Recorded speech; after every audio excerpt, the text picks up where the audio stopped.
Record schedule meeting of the Ocilla-Irwin County Industrial Authority to order. Miller, you mind giving the prayer? Yeah. Thanks for this day, represent the Lord, just thanks for all you've done for us, God. Thanks for sending Jesus to die for us. Lord, just be with us today, give us wisdom, help us to do what you would have us to do, give us clear minds, and help us all to be open-minded. And thanks for your love and mercy, and be with us this day. In Christ's name, amen. Amen. Well, that's pledge.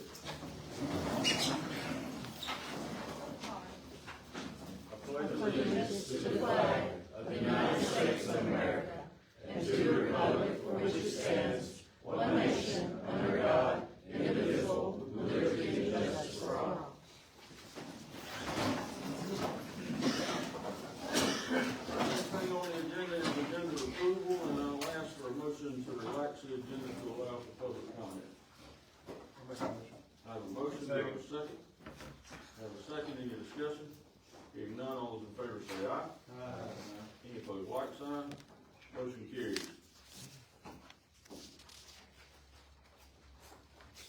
All right.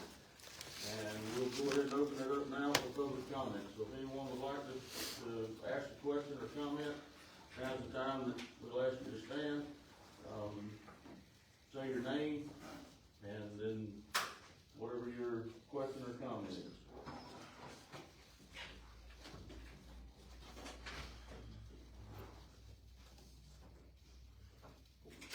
Yes, I'll start. My name's Hal Roach. I have a statement and then it leads into a question here. It says, creating tax abatements subvert the current tax system and reduce collect taxes from the majority of business and property owners. The current solar project will create minimal local and sustainable jobs, possibly reduce surrounding residential values, increase burden on our current infrastructure, reduce the amount of available farmland, and increase current agricultural production.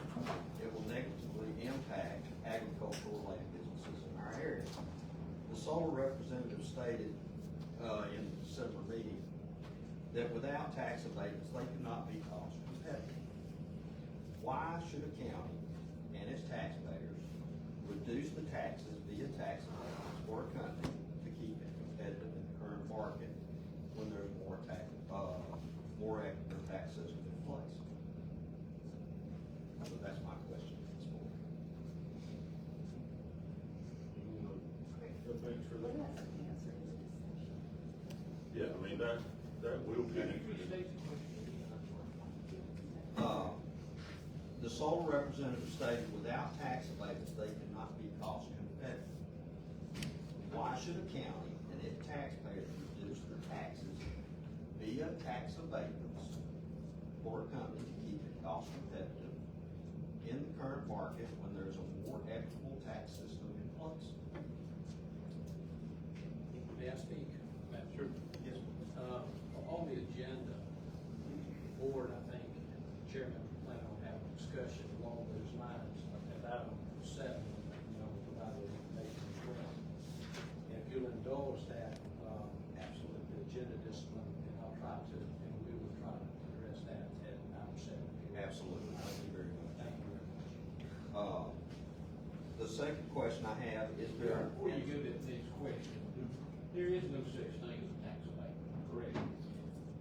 In my It's a opinion, tax not. reduction. It's a tax reduction any time that you do any kind of exemptions or anything. All you're basically doing is deferring.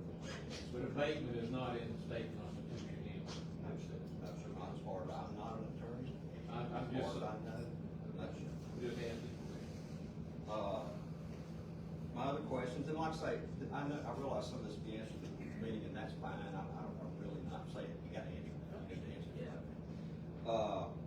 Is there a minimum threshold of potential tax benefits that will qualify an applicant company for a tax abatement? There again, I think that's something that would have to be discussed at that point.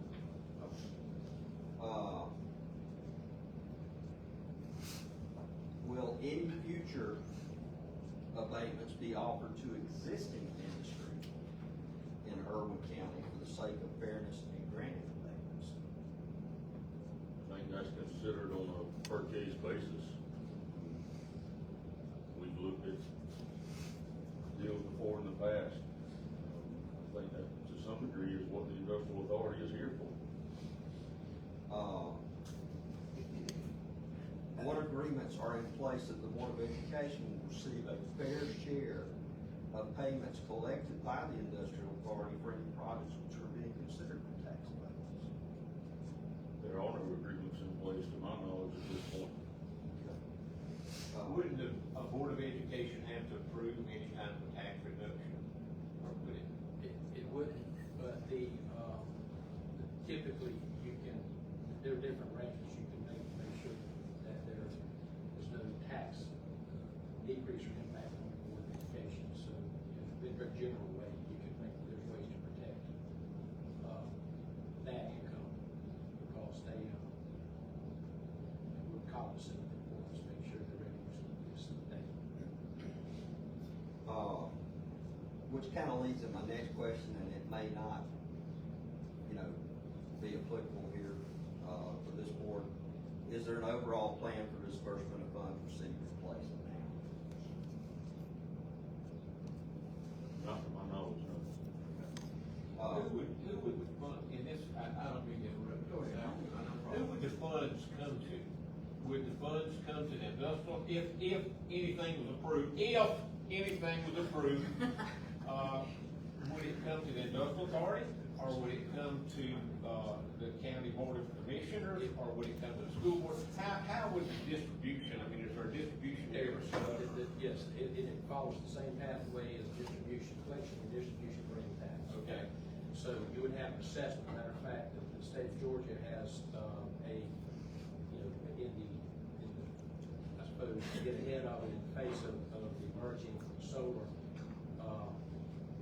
industry, the state of Georgia has, through their Department of Revenue, is trained and has created a uniform way for tax assessors to assess the value of what's called business personal property. It would be the same nature of equipment, and solar panels are considered no different than equipment from a tax standpoint. So they would there'd be assessed value, and they're trained on how to make that determination as to what that valuation is for tax purposes.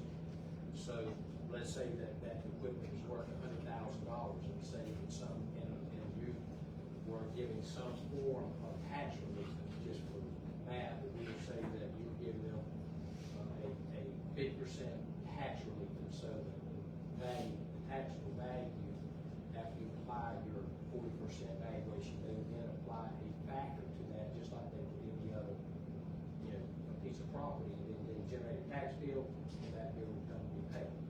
What the authority can do is, under the law, the government authority has the ability to set or preset those valuations. So there are scenarios where you look at the straight, we know that business personal property depreciates, correct? In other words, the car today is not worth as much as it was 2 years ago. Solar panels are exactly the same way. So there's a prescribed schedule, depreciation schedule, the value goes down on that. And so the tax revenue diminishes over time. So you stay with the traditional schedule that you have, the tax assessor's methodology, which is one methodology. Then you have your revenue stream starts off being higher, diminishes over time. You get after a 19-year schedule, I think you get down to, I think it's 20%, and it remains 20%. That's the taxable value thereafter after that schedule. So the state of Georgia and the Department of Revenue treats property not by classification. So this will be considered either class 3 or class 4 piece of property. I don't remember class 3, this gentleman knows. So you have a class 3 piece of property, and so there could be other types of things. A lot of things fall into class 3 pieces, types of property, but they all, from a tax assessor standpoint, would be treated the same. Now, from a negotiated agreement standpoint, whether it's solar or otherwise, you can have programs or agreements whereby you can have a consistent and set of payments. In other words, you can agree to set a value and set a guaranteed flat rate, if you will, for simplification, so that you, as opposed to seeing diminishing revenue over time coming to the county. And remember, that tax bill goes out, so it's not just the county government, it's the school board, in counties where there's a millage assigned to the development authority. Anything that's got a millage assigned to it, that same millage is assigned to that business personal property, whether it's a solar panel or not, okay? But you can, negotiate, law gives this board authority to negotiate, and you could say, well, we want to create a level method, of taxation, and so you can, this diminishing, kind of the natural course of valuation and revenue stream can be created and addressed in such a way that you can have a level stream of taxation applied to that property. So you get less on the front end, you get more on the back end, but the overall revenue stream remains close to what it would be if you had done it in a declining way. Is that a pilot program Yes. where they, okay. That's exactly right. And just to add to what he said, the first 19 years equates to approximately about 87% of the total Value. taxes collected over a 30-year period. That's right, yeah, because, I mean, again, I don't really know, we don't know how the lifespan of the upgrades work in solar. It's something I'm not, an expert on, but if you take a factory, you have some type of enormous piece of machinery that's driving a manufacturing process, and it reaches its functional life. It has a date. In the tax world, everything has a functional life. And so when that functional life expires, the taxes, that same piece of equipment may continue to operate 20 years, but your tax revenue remains exactly the same. When they replace that, then it's revalued at its new value, and you start that process over. That methodology is the same for all classes of business personal property. And the only thing that changes that is really their life expectancy under the tax law. That's fair? Fair enough. I've hired him anyway. My last questions are, and you may have the answer to this, you may not, but it's just something I want to put out here. Have any agreements been made to date that would allow NextEra or its subsidiaries to file a suit against the county for non-compliance?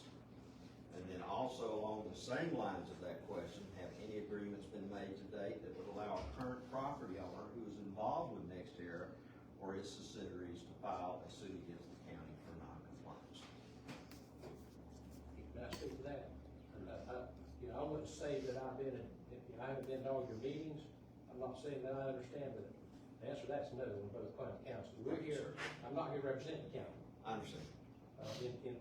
For Dave's purposes, but the answer to that is no. If we kick the tires, we don't have to buy a car, okay? And we are not, neither this board nor the county is in any position where they've done anything beyond consider what, has been proposed. And this process, if it moves forward, and I'll speak just for the development authority piece of this, okay? If it moves forward and they say that there's a decision to provide some tax advantage to the solar industry or to NextEra, no matter, that process it's a business deal. It's a contracted, negotiated deal. You have two components to that. You have what's the money. Everybody wants to know what the money is. But once you figure the money, then that's where the lawyers make their money. Is making sure that the local government is protected, okay? If this board is interested in that, and I'm not saying they are, nobody's told me one way or the other, so, this is a bit abstract in the sense of the way I'm talking about, the manner in which I'm talking about it. But, these deals are set up, they're designed, the NextEra, it doesn't matter to them or anybody else, they're designed to ensure that there's no risk for repayment, there's no obligation, there will be no obligation for any governmental entity, whether this is development authority, county government, school board, any authority you have, that will not be the case. There will be protections in the documents. The documents will say unequivocally that there's no liability for any cost or expense associated with this project. That project doesn't make it, somebody else is going to tote the water, not the people in this room, not this community. And so, that part, that's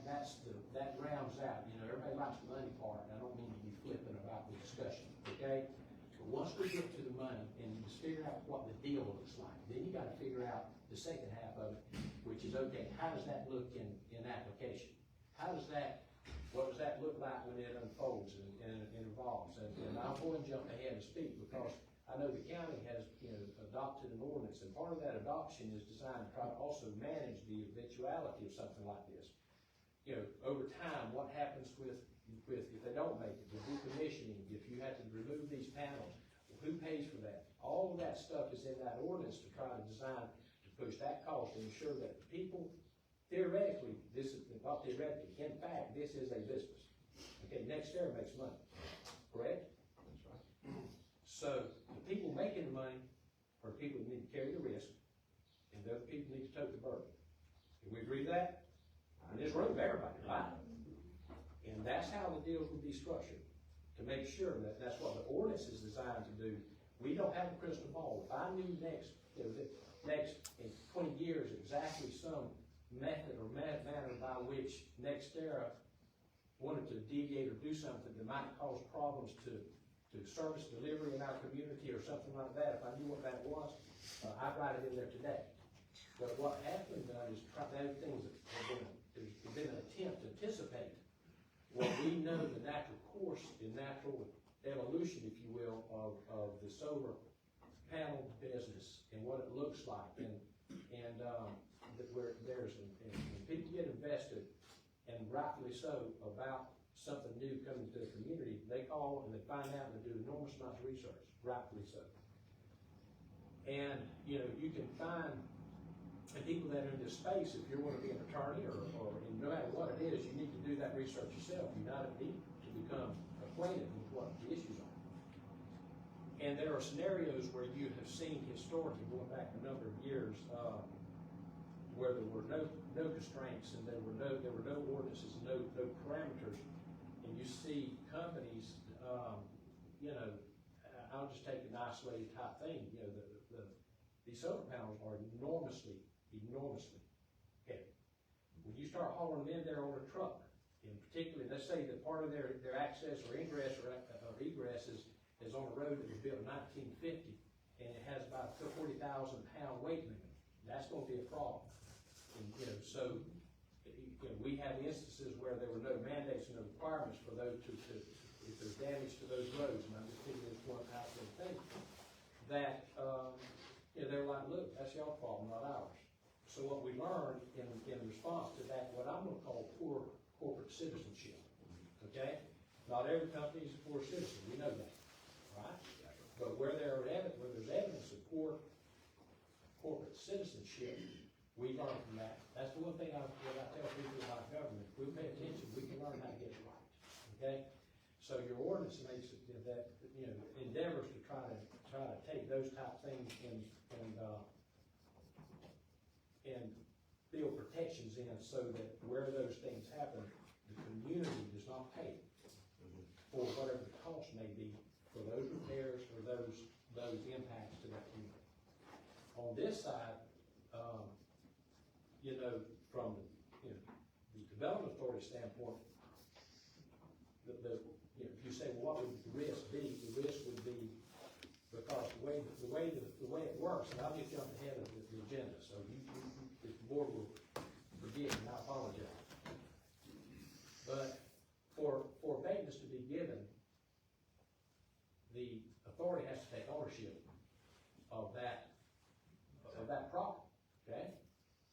And then there's a financing mechanism where through a lease back to NextEra, they pay money, and that money goes back, and it satisfies the cost of the construction, whatever that might be.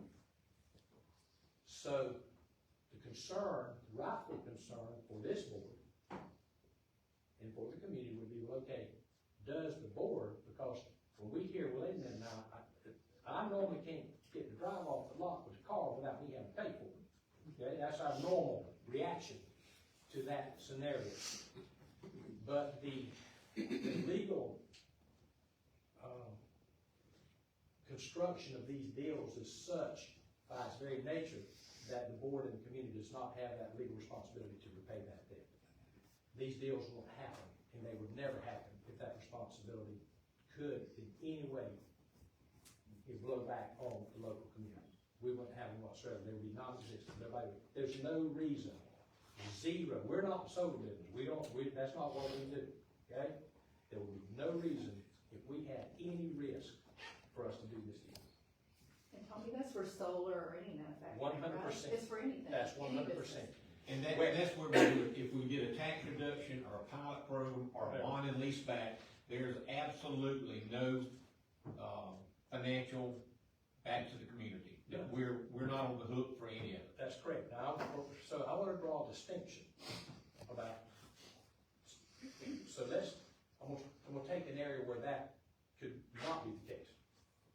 Let's say that, you go back 20 years and when local governments, a lot of local governments decided they wanted to be in the, broadband internet business. They had water and sewer, they had these services, and those are what are called enterprise services, correct? You provide a service, water comes to your house, on Monday, on the 1st, and on the 31st, the bill comes. All right? You consume 20,000 gallons of water, you get a bill for 20,000 gallons of water.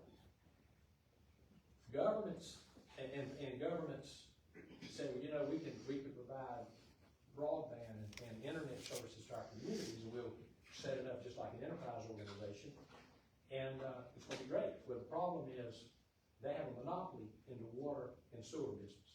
Nobody else does that, right? They do not have a monopoly in the internet business. So a lot of these communities that went in the internet business went broke. Now, but when they incurred that debt, because they were the ones in business and they were the ones making the money, those deals, when they incurred that debt and they couldn't satisfy those bonds, you see instances where they pledged the full faith and credit of their tax digest and their community to satisfy that debt. So I draw that distinction to say it's not an absolute that when you do these deals that there's no liability for local government, okay? But where that liability doesn't exist is when they are the owner operator and they're there to make the money, and you see it and you'll see it in the context of some type of utility or public service. And you do see where, we've seen this even in areas that were solid waste, and in some instances in your sewer systems where they're not managed historically, you don't see it much now, we've learned, but where the cost, for example, of building a water treatment plant is enormous, and so if you don't plan for that, and you don't have a methodology for building reserves at a certain time and preparing for that, when you go out to build that and you issue bonds, then you can make your payment, but you see citizens bill triple and quadruple. But it's a little bit off the mark, but I want to be careful not to have made a statement that is perceived to be absolute. There are scenarios where you can pledge the full faith and credit of a government for a certain project. That will not be your project. Thank you very much. Yes, appreciate it, and I appreciate the board's time. Thank you. Anyone else have any questions or comments? Just clarification from my part, what? Mr. Glenn, I know who you are, but if you will state your name so it'll be on the record. Glenn Lott, this is my first meeting, but, the sole purpose of the tax reduction is the reason for this meeting? I'm talking about, no, I might not state it right. The sole purpose of going through the authority for this project is for the tax reduction? That's correct. Okay. So, two possibilities in the world of solar. They can go out there and they can do it and and tote the water themselves and not have any participation. And I'm calling this participation. If you're getting less than 100% of your tax collections, then in a sense you got community participation, right? So they can, you can have projects that evolve and they don't have any tax, I'm gonna use the word incentives or abatements as they come to be called, or not. But the reason that, the state of Georgia and most all states across the country have development authorities that have been charged and provided with legal authority to provide, to be able to alter what is basic methodology by which we collect taxes and value property, okay? The valuations remain the same, but how we actually are gonna tax on that and how we're gonna collect. And the reason that exists is once that began nationwide, it doesn't matter, once, Georgia started providing abatements to incentivize companies to come, you take the Hyundai company that's coming over there by Savannah, you think they came over there without government incentives? Georgia gave them enormous incentives to go there, because they could have gone to Virginia, they could have gone anywhere there's a port close by, they could have made a decision to go somewhere else, they went there because the port's in Savannah, and the state of Georgia gave them a lot of money. So, once that process begins, and you have an opportunity to either put something in Birmingham or Columbus, then over in Alabama says, look, they're giving a deal over there, so we gotta pass law. So now nationwide, this methodology of incentivizing businesses to come to your community through this process in some form or fashion exists in almost every state. And it's a very established methodology, and historically, in Georgia, most of our development authorities came into existence in the 60s. And they're prescribed, we had some, I don't know if we're a constitutional authority here, I probably need to look at that, but there's a distinction in the law between what are called constitutional and statutory authorities, but generally they have the same ability to provide these tax incentives to try to bring certain things to the community. Historically, the focus was on industry. You'd say you take communities, Tipton's got very robust, they got the interstate over there, and so they're very engaged in this methodology to try to be, because they got a geographic advantage, if you will, relative to, say, Irwin County, or counties remote to the interstate. And so, but they gotta compete against Valdosta, or against Cordell, or anybody that's got a major intersection. So they come to so the law is set up to create for lack of a better word, a fiction. What happens is to manage around legal precedents and constitutional issues that are rules that already existed. We create a scenario where governments don't pay taxes. That's the bottom line. So if you want to have a methodology by which somebody pays less than told, whatever that might be, for that to happen, the ownership of that has to be vested within a governmental entity. So the law is set up and designed so that this board is that governmental entity that can take ownership of these projects or this property for some duration of time, because they are by law exempt from those taxes altogether. And so the pilot or payment in lieu of taxes is a method by which, we're exempt, we're still not going to let you not pay something. So we're saying, okay, you can still got to pay us some money, and that becomes a negotiated relationship between the company that's seeking that advantage and the development authority. And that is where this project is at. So, they get a presentation. Well, I'm getting it right now. Jermaine did his question. Yes, sir. As far as, for lack of a better term, abatement or tax exemption. If, first of all, let's say, I'm not for reducing the tax on something that's depreciable. If we had a business coming in, like you said earlier, you referenced Hyundai. They're gonna build a building, and they're gonna employ employees, and that's gonna draw an economic pool area, and yada, yada, yada. But we're talking about a project that's not gonna have that entity built into it. It's something they're gonna put here, and somebody else is gonna maintain it, and there's really no economic pool to come, there's not more people gonna come, they're not gonna invest in more square footage 10 years down the road, what have you. But then I also heard you too, if this is, today it's worth $100, but then we say, no, it's worth 150. So if we reduce the taxes, but we increase the value, is that what I heard you say? Can I, well, let me rephrase. Is that making sense? Well, I understand, but I'll say it this way. Imagine, don't worry about it. Let's just say that over 19 years, there's an income stream, okay?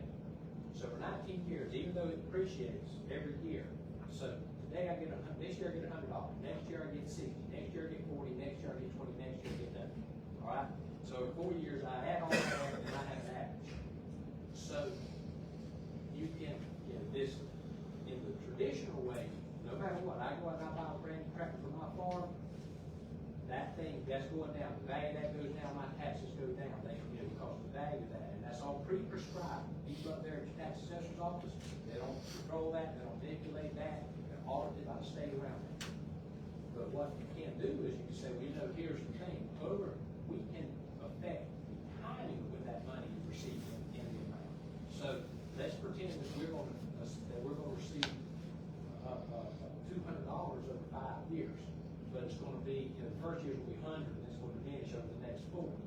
So we can say, we would just rather have $20 a year. So the collection rate would be the same, but it's the timing. Now, there's a real reality to that. There's time value of money. If you have all the authority, if you have a finance lesson on it, well, if I got that money up front, I can put it back 4 years and I get 3.5%, we can do all that. But NextEra in these solar businesses, because they're having to bid these projects to Georgia Power. And they're looking for a predictable, they like the flat rate because it's a predictable amount of money. And governments typically like it because when they set budgets, budget creeps reality. I don't care the IBM or Apple Computer or your ticket account correctly, right? So when you have a predictable, steady amount that that's a reasonable amount based on what the overall income stream is, then you're able to budget against that, you're able to predict that, and that becomes a very useful tool for both government and really for NextEra. That not all businesses operate that way, but because of the way they try to get these contracts from Georgia Power, being able to state to Georgia Power what and see they're trying to negotiate with Georgia Power, keep rate. They're saying, look, Georgia Power, there's 20 solar companies out here, and I'm going to sell you our solar for $2 a kilowatt, and these other people trying to sell it for free. Georgia Power wants to buy a $2 deal, right? And then Georgia Power says, but that's year 1. What about year 6? What about year 9? Well, the efficiency of solar panels goes down over time, so there's a formula by which they determine what they do. They look at the output. So all the costs to run a solar business or solar industry is baked into that. And so the solar people like flat rate because when they're able to say 10 years out, I know what, I'm not sure what our energy output will be. There's margin in that, but I know what my tax bill is going to be. So they like that. So we're manipulating the time, not necessarily the fact. Well, and you will, the answer is yes but no. I mean, you will, if you give anything off 100%, you're manipulating the value. Yeah. But the answer to the question, generally, yes.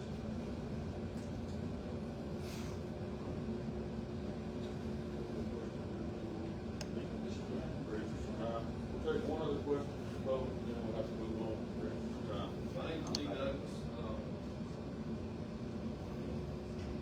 You say that there's no negative repercussions to the community whatsoever with this bond that's been talked about, correct? That's correct. There was no liability. Okay, so NextEra default. Will that affect Irwin County's ability to get bonds in the future? No, because this bond issuance, would you step up right here? See, what's your name, sir? Lee Douglas. Thank you, Lee. So here's how this is structured. You got two, let's take a traditional kind of concept. If the hospital authority issues bonds, those bonds are shopped, if you will, and managed by, some financial organization, would just end up being a broker or intermediary for that, and they take those bonds to market, right? In other words, the hospital, it doesn't matter, you can have corporate bonds, the bond, in this example is all the same. You can go to the bank and borrow money at 8%, or you can issue bonds and have a coupon rate at 4%, and you're trying to generate revenue, and it's just a financing mechanism. Okay, if the bank loans money to zero, you don't issue bonds, right?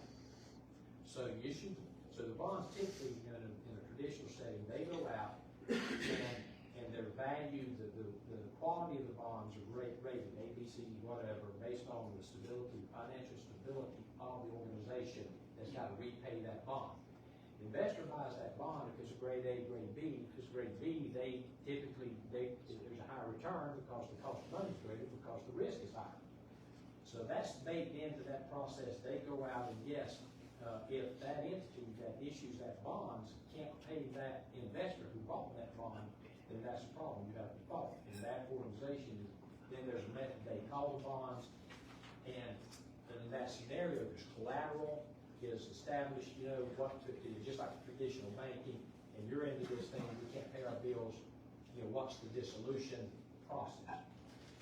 These projects like this none of these bonds go into the public. They're never rated, they're never graded, all right? The reality is that these bonds actually will be bought by NextEra or an affiliate company. So here's what happens. Basically it's a legal fiction, it's lawful, that's designed to be able to place the ownership of the property in the development authority's name so that you can take advantage of the potential tax abatements, for lack of a better.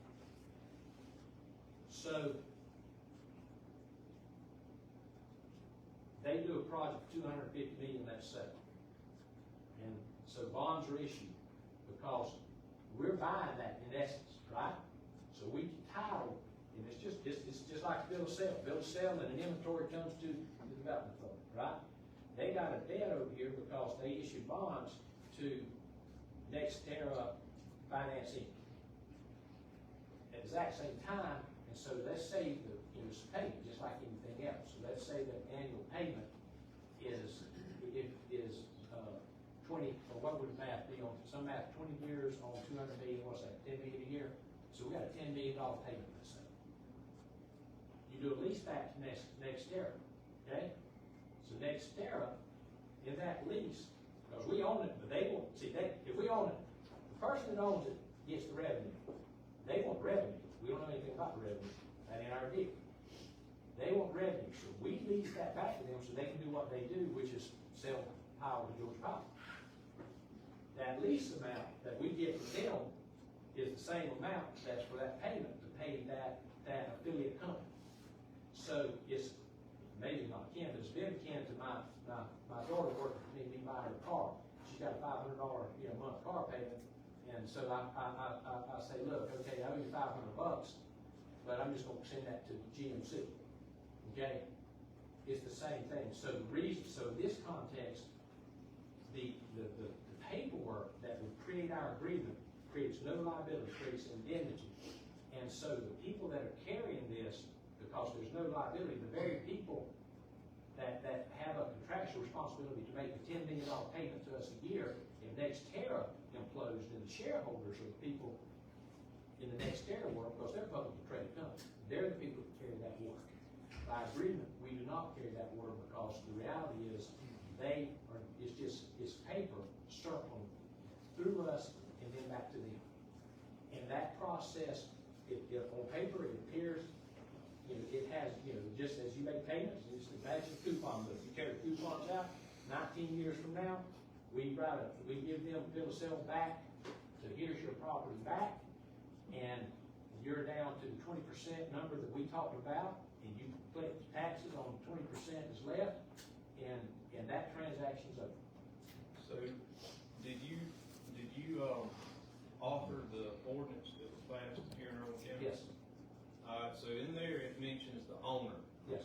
being fined for infractions and all that. Yes. Well, the industrial authority is the owner. Yeah. Is the industrial authority the one that's gonna get fined? Well, the owner, we'd have to go look, because I don't have it with me, but that's a good point. And that's the nuance that will be taken care of. We're not finding the development of this authority. But when I tell you, we do a deal, we're not writing one penny to a publicly traded company for road damage or anything else. We're not doing that. That ain't a good deal for us, right? Right. We're not doing that. Are you or the law firm you work for retained or employed by any solar companies? No. I don't think so. We got 400 lawyers, but I don't believe so. I I'll be careful to say that, but I don't think so, no, sir. All right, and you said that, the tax reductions are to keep NextEra competitive in their contracts with Georgia Power, correct? I say that's what they say. Okay, so basically, they want us to burden 50% tax reduction to make them competitive so that don't eat in their profits. Well, Yes, that's what she told me, in a nutshell. who told you that? Melissa Schroeder. Okay, tell me how she said that, I'd like to hear The that. next Sarah Solar rep. Yeah. But in a nutshell, she told me that they're a capitalist business, and they're there to make money, so this helps them, Sure. and, So we're shouldering a burden so they can be profitable. well, so let me, I'm gonna jump ahead then, and I don't think that's a fair assessment, okay? Okay, explain. I will. Okay. So, presently, in the absence of solar or any new business, your tax digest is exactly what it is, all right? Your tax digest, you go up there, you have tax assessment, they give it to you, you have, the total value of all property in this community has a number attached to it. And that's called your digest, and then and that digest has valuations for, at every piece of property that's otherwise taxable, and it also values property that's not taxable, things that are exempt from taxation, churches and so forth, okay? Government buildings.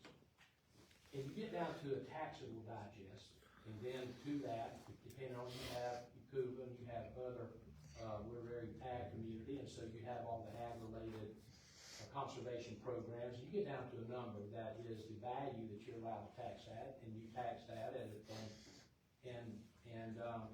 that's your available, the value of your property is available to be taxed. Taxes are driven by the entities that are operating, your government providing services, so your school board and your county, they're providing services to this community, and they have budgets, and the taxes, and in your situation, the city, so, every one of them has a budget to provide that service, and that has a cost. So when they know what the cost and what they anticipate the cost will be going forward in the next year, they set a budget, and from that, they then derive what taxes will be charged, the levy, if you will, to cover those services. If NextEra does not come here, there will be no incremental increase whatsoever in the available revenue to Irwin County, or any other county. If NextEra comes here, and let's just say that they have, if they got no tax abatement, that the value of their property, let's just imagine it adds $2 million worth of revenue to your tax digest, okay? That's $2 million of brand new money every year that is not available to be utilized by the government entities to cover the cost of services that are being delivered to the community. Okay? So if they don't come, everything's status quo. If they do come, and if there are no abatements, then 100% of that money would be available to be evaluated and utilized under the law by the various governmental entities.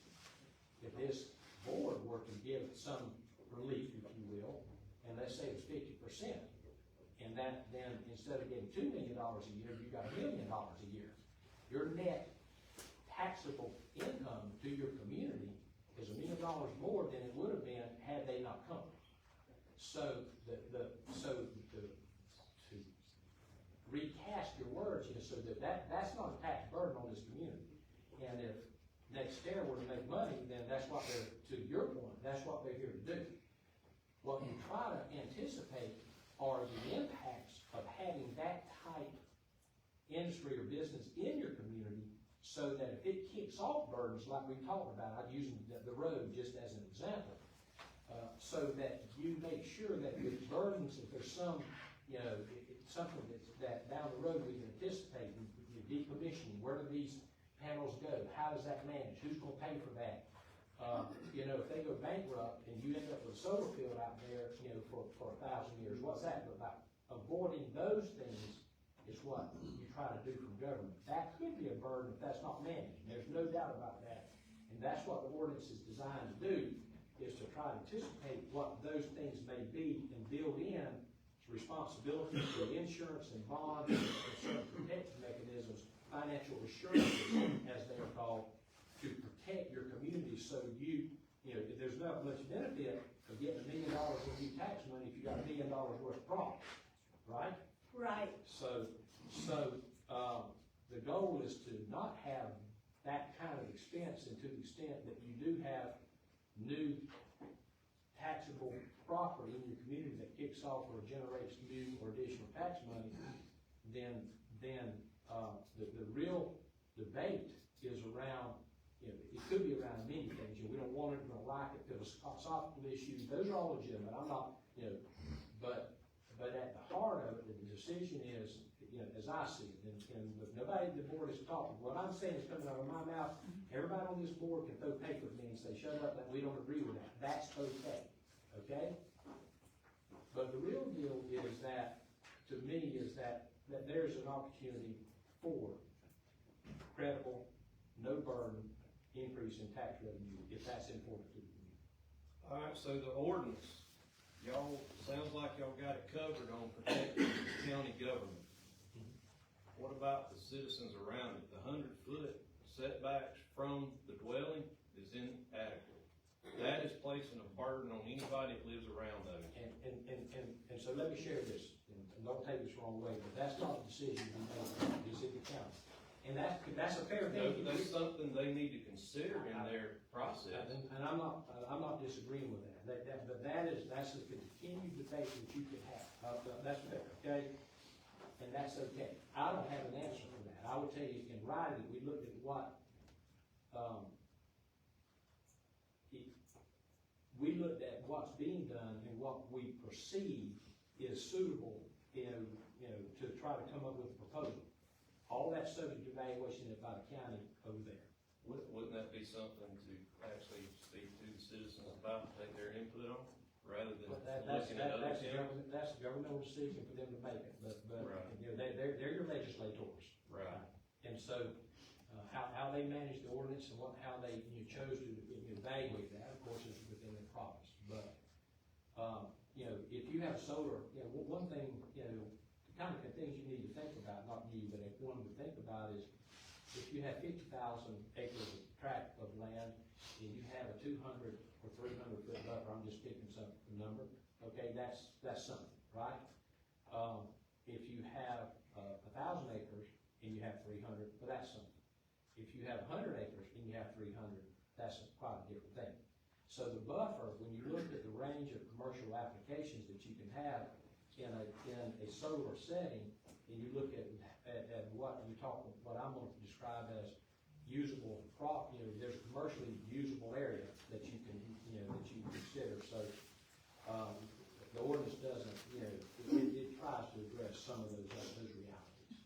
So the reality is it don't need to be around houses, and if you put a bigger buffer, that would deter it. But I see what you're saying. Yeah. I think that's all I've got.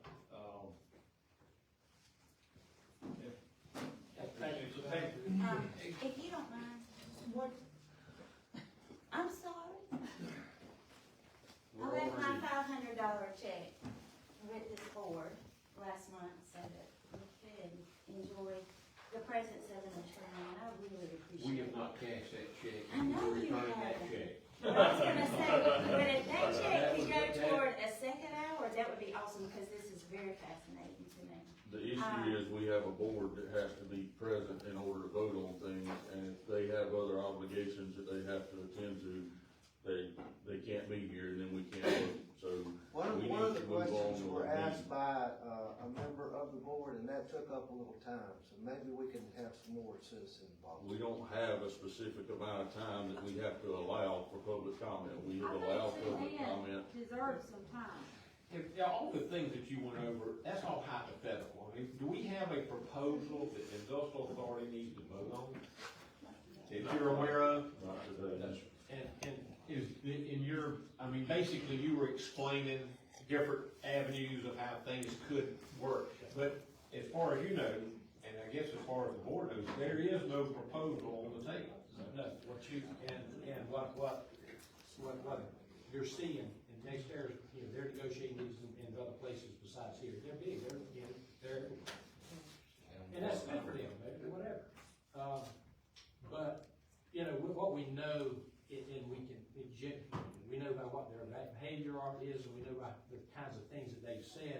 that they're looking at a range that I think is, you know, that they're gonna find suitable. And I think that they're gonna be looking at somewhere between, you know, 40 and 50%,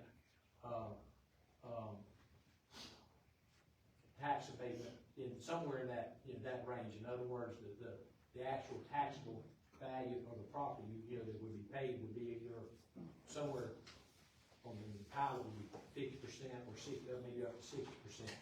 I think that what they're tending to suggest is that it's hard for them, and every community is different, but it's hard for them to, and it's different because the bottom line is the property is unique. And so certain properties capture sunlight and are uniquely better suited for solar than others. So baked into their their pro forma is this idea, and it drives kind of what they look for in the abatements. But my sense is that's kind of the range. They're looking to be abated somewhere maybe to 40 or 50% of what the value of that property would be. But you're not aware of a proposal? No, they gotta bring it, and so, and you know, and I think that, I don't see this is in other areas, and I see it's just a method, but there's a lot of, and here, this is a perfect example, this is okay, it's absolutely perfect, this is your community, you ought to be here. But, you know, they're always reticent because they try to fill the community out. Obviously, y'all have spoken directly to NextEra, and that's a new, I'm not saying with them, but that's a new thing, that the solar folks moving right to the citizens and trying to talk, because they are, so they're very, I'm using the word coy, I don't mean that in a negative way, but they're very, very guarded about when they finally put that number out, because I think they're trying to get the temperature of the community to see what might be palatable. Look, that's just, you know, that's a methodology of seeing, but to your point, what has to happen, I mean, you know, there's an enormous amount of discussion, but at the end of the day, you know, the two questions, you know, maybe not making some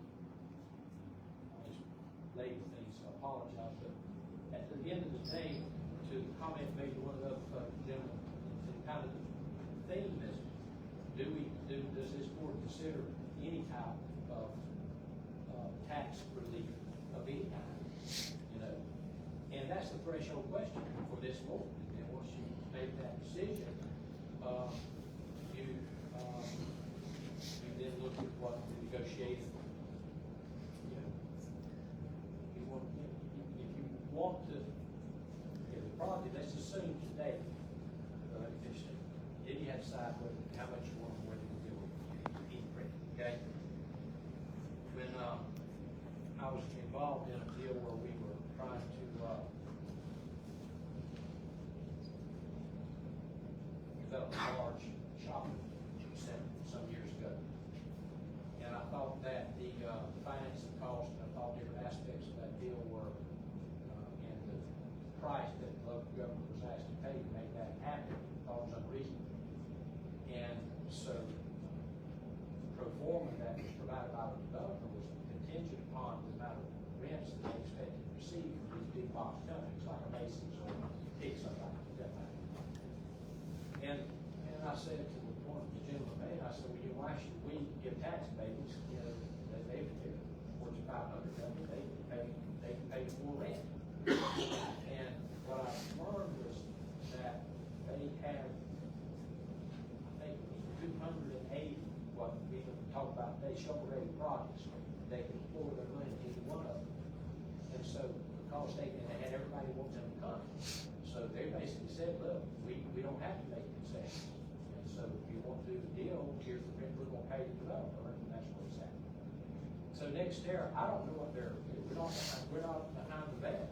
We don't know whether or not how really critical this would be to come. But I mean, but I do know they have other options. And so part of what the thought process needs to be is you know, there's an advantage here. No matter even if you give them any tax relief of any kind, at the end of the day, there's direct, positive, immediate, material benefit to having that tax income in this community. But you know, so you have to decide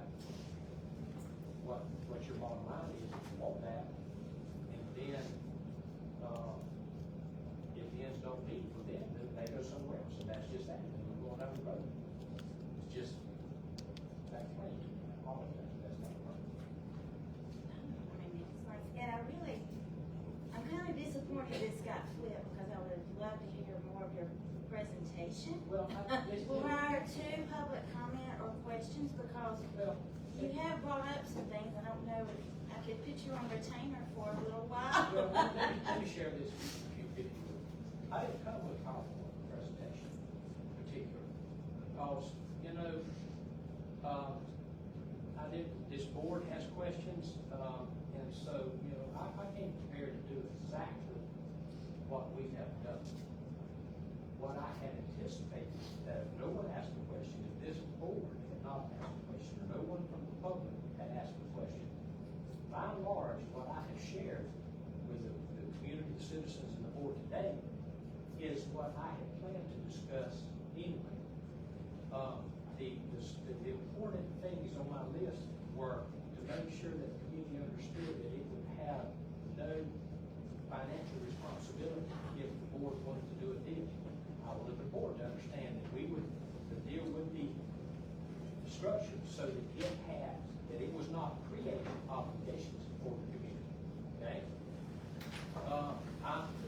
I wanted to explain and to do that to this gentleman's question, being able to understand that these bonds are not going out in the traditional financial way to be purchased, you know, through Merrill Lynch or something. That is a legal structural methodology that allows us to take ownership with no liability, and which is necessary to provide a vacancy if we thought they were okay. That was important for people to understand. And at the heart of it, for the board to hear these things and also understand that there is, to Mr. Hudson's point, there is no deal for them to consider. This is abstract, but you know, once you learn north and south, when you finally get the deal, that's the purpose of the day. We want to know where the hash marks are. We want to play ball between the hash marks. I'm trying to lay that foundation and give that understanding, so with that, because there's a deal coming, there will be a number coming, and at that time, I want the board, and in this instance, the community, to know where we are, so that we don't have this extraneous, okay, what ifs out here. Let's go ahead and have that discussion. We can do that in abstract, because we know enough about it to do that, while at the same time, it's a methodology for becoming better acquainted with what may be a decision we have to make in the future. With that said, we'll move on to the next Thank agenda you, item, ma'am. which is to approve the March 6th minutes. Make a motion. All right, I have a motion, do I have a second? Have a second, any discussion? Hearing none, all those in favor say aye. Aye. Any opposed, like sign, motion carries. Next thing on the agenda is the financials. I'll give you a look over those, and then hear a motion to approve those, or any questions. We asked Andy if everybody's up to date on the One is behind, we're working with him to, no issues and, well, we should be doing, so, we're working with him to work that out.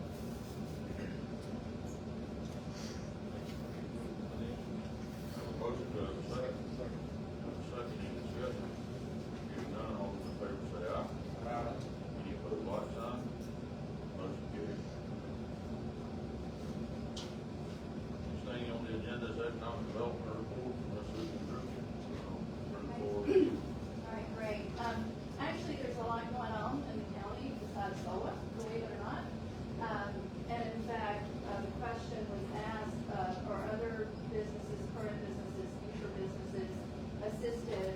The question of are people behind? There's probably about 15 companies that have received low interest loans from the Industrial Authority over the years. So we are currently helping other businesses in our community. And we will continue to do so in our community.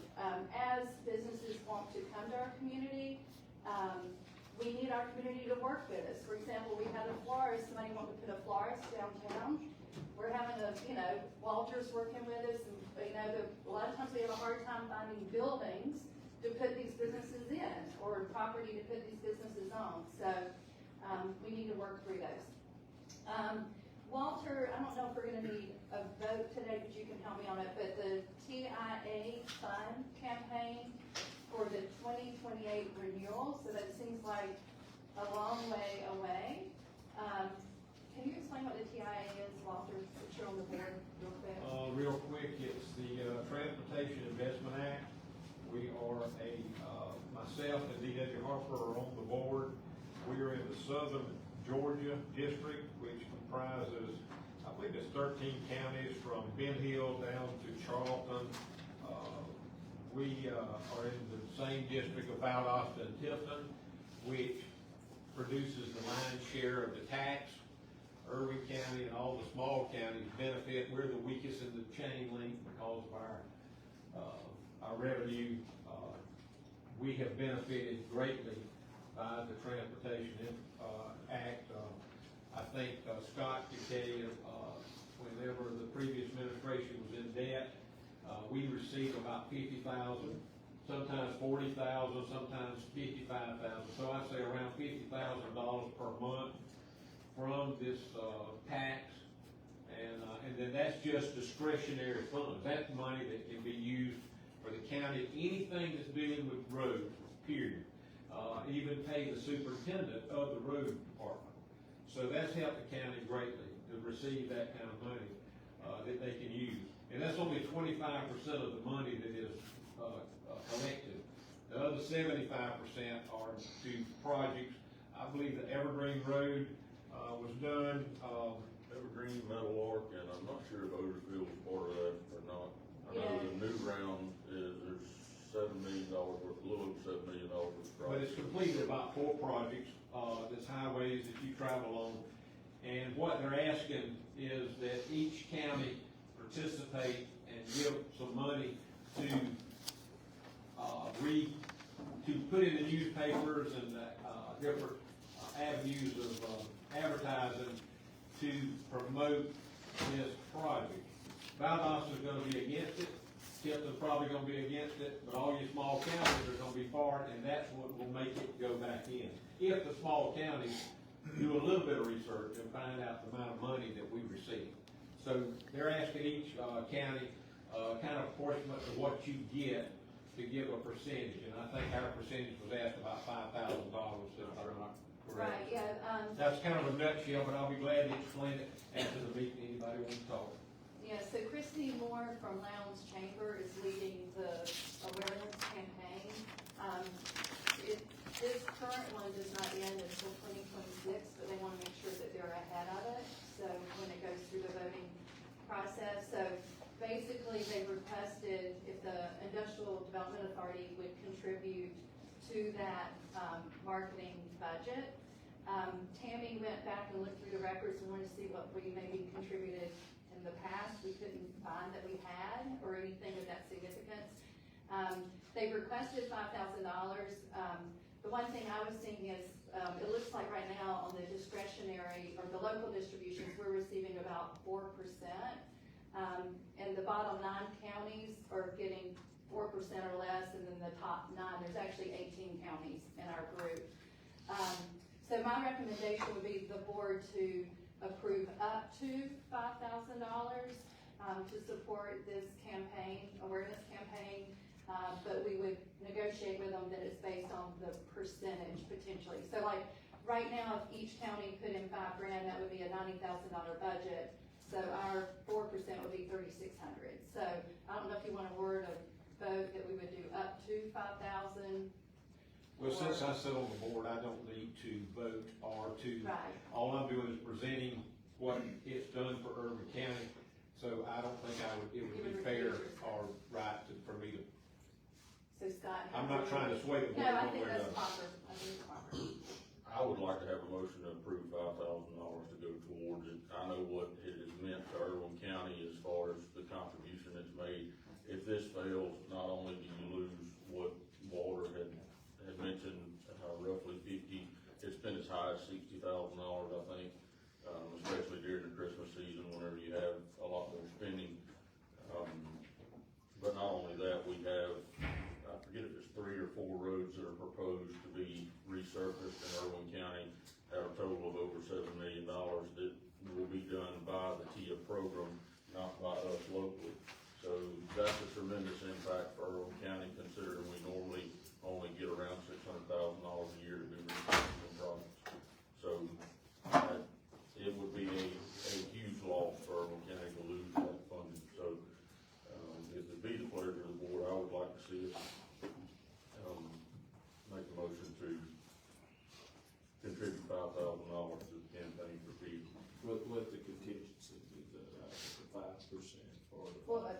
up to 5,000, or you just, however you wanna word it. That's fine, if you wanna go up to 5,000. I make a motion, we do that up to 5,000. Okay, I have a motion, do I have a second? Have a second, any discussion? Hearing none, all those in favor say aye. Aye. Any opposed, like sign, motion carries. Okay, great, thank you. Met with Scott Purvis on the Georgia Power site assessment matrix. It was not good news. None of our sites scored higher than a 65%. It's primarily being driven by the lack of ready and scalable sewer and water, and not being on a highway or 4-lane roadways.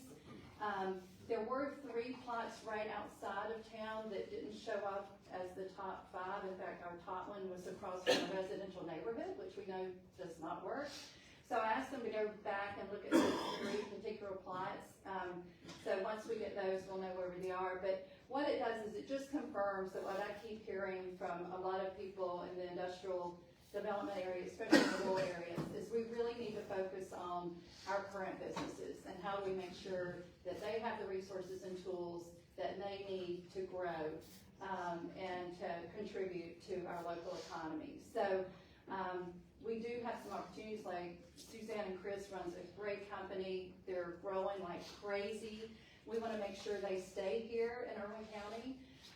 We do have the joint Irwin-Ben Hill Technology Park, which is at Wiregrass, so there's a few lots left, not many. So hopefully we'll be able to work with them and convince them to stay in Irwin County. And that'll, what that does too is, talking about tax rolls, is right now, because the authority owns it, no one's receiving property taxes. So if we do that transaction, and we'll need to work down the road of, because the joint authority has it now, so do they gift it to the industrial authority, and then does the industrial authority do a deal with Inotech, and what those deals look like? But then that would put it back on the tax roll, so we would get property taxes, and we would have a great growing company that would fit the technology park idea, right? It was there for technology. So we'll keep working on those. We've talked about, do we look at some type of industrial park that's not your traditional big data center warehousing, but maybe it's more to support our local businesses, like people that rebuild engines, or the guys, the McMahons that cut down their trees. Maybe we get them out of Janet's dining room in the morning meetings and stuff. So something we'll continue to work on and look at. Downtown, if any of you haven't been downtown, it's starting to look different. We've got several buildings that are freshly painted. We're working with owners that maybe haven't been cooperative in the past, and they're being very cooperative of refreshing downtown. So just keep an eye out for that. We had our celebration dinner for Leadership Irwin last night for the second session. Great group of young people. Our next session will be next fall, so more will come out about that later, but we encourage any of you to participate. We learn not only about leadership, but we also learn about how does our community work, what are all the different boards and zoning and proper procedures and stuff like that. So I think everyone that's done it so far has enjoyed it. The old elementary school, I did talk to Carton yesterday, I think it was, now that session is over. And this looks like a project that could have some energy. We'll see, so everybody don't get upset, or excited, whichever way you want to look at it. But potentially converting the old elementary school into a senior care center and a memory center. There's a huge demand for memory centers in the state of Georgia. So there's a lot of work to be done. Minimum, it's going to probably be about $7.5 million to $10 million to get the facility up to speed. And that is money that he will invest in our community. We would probably need to work with him somehow about the building and the property, but we'll figure that out as we start the discussions. And he makes sure that he can even revitalize the structure to even work. I don't know if any of you really noticed lately, but we have done a great job of maintaining that building with a little bit of work we've done along the years. Right now, there's very little water damage and and things like that, but as you notice, the windows are deteriorating fast. And so I think we're gonna start seeing damage go much more quickly if we don't figure something out with that property. So I'll keep you posted on that, how that goes along. The other thing I wanted to cover off today was, we started working with this about a year ago. The current contract for McWhorter Driscoll ends the end of May. And so, for all the board members, you have in your notebook, a presentation, and I sent it to you all via email too, so you can look at it later. But basically, what we try to do is that since 2 years ago, is look at the data of who are we as a community. We all know we're a small community. We've been pretty good at having our population stay stable, except in 20, we had a 5.6% decline. Now, a lot of people say that was the COVID census, so who knows how accurate it was. But the key is we're kind of maintaining, holding our population. We are an older community. A lot of this is very obvious.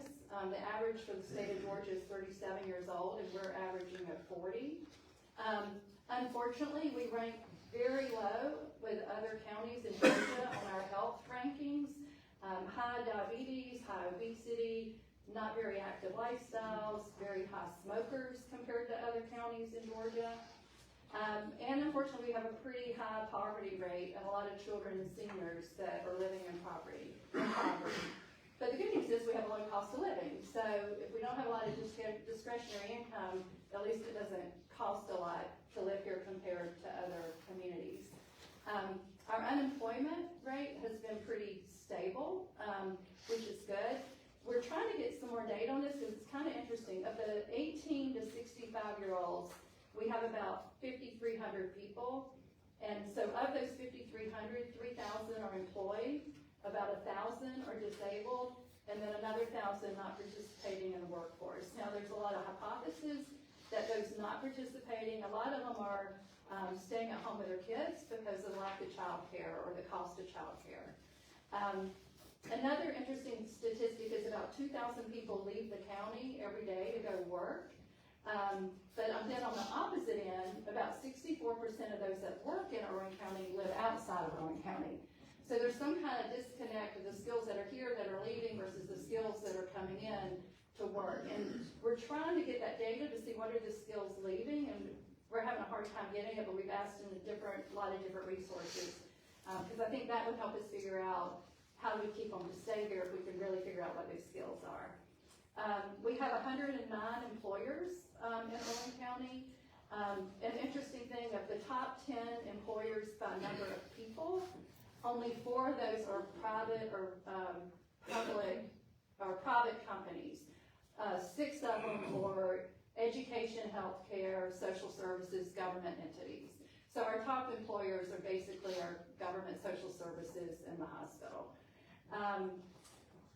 And we always say we're an agriculture community, but only 5% of our workforce is actually in agriculture.